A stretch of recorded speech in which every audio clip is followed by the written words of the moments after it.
கிறிஸ்துவுக்குள் பிரியமுள்ள சகோதர சகோதரிகளை, பலன் தரும் தேவன் எபிசோட் 1582 கர்த்தரை துதிக்கிறேன், மகிமைப்படுத்துகிறேன். இந்த நாளிலும் ஏசாயா தீர்க்கதரிசியினுடைய புஸ்தகம் 11ஆம் அதிகாரம் 9வது வசனத்தின் பின்பகுதி சொல்லுகிறது, பூமி கர்த்தரை அறிகிற அறிவினால் நிறைந்திருக்கும். ஒருவேளை இன்றைக்கு ஆண்டவராகிய இயேசுவை ஏற்றுக்கொண்ட ஜனங்களுக்கு அநேகர் தீங்கு விளைவிக்கலாம். ஒரு நாள் வரும், இன்றைக்கு கிறிஸ்தவர்களுக்கு தீங்கு விளைவிக்கிறவர்களே கிறிஸ்தவை ஏற்றுக்கொள்ளுகிறவர்களாக மாறுவார்கள். தானியேல் 12ஆம் அதிகாரம் 4வது வசனத்தின் பின்பகுதி, அநேகர் இங்கும் அங்கும் ஓடி ஆராய்வார்கள், அறிவு பெருத்து போய்விடும். உலக அறிவு மாத்திரமல்ல, கர்த்தரை அறிகிற அறிவும் பெருத்து போய்விடும். இன்னைக்கு பாருங்கள், அநேக பைபிள் காலேஜுகள் தோன்றியிருக்கிறது.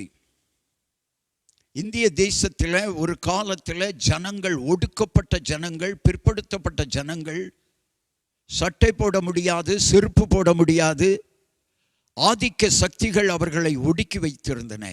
ஆனால் இன்றைக்கு கிறிஸ்துவை இந்த இந்திய தேசத்து ஜனங்கள் கண்டு கொண்டார்களோ, அன்றிலிருந்து அறிவு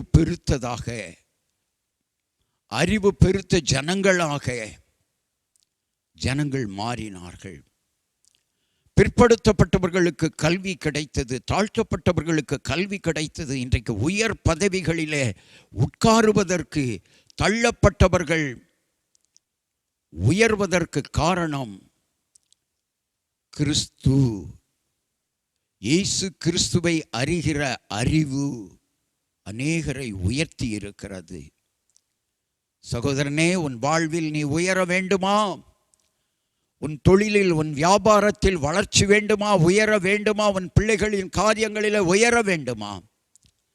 கர்த்தரை அறிகிற அறிவை நீ பெற்றுக்கொள்.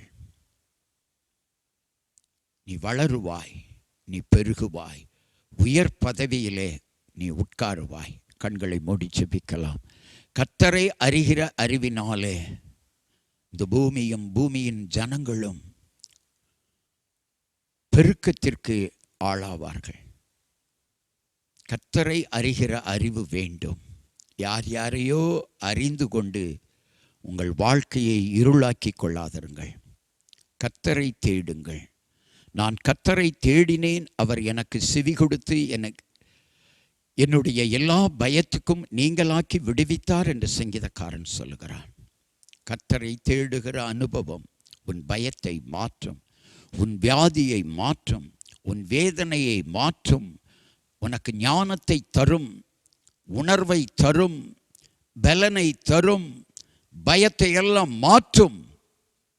கர்த்தரை அறிகிற அறிவு உங்களுக்கு வேண்டும்.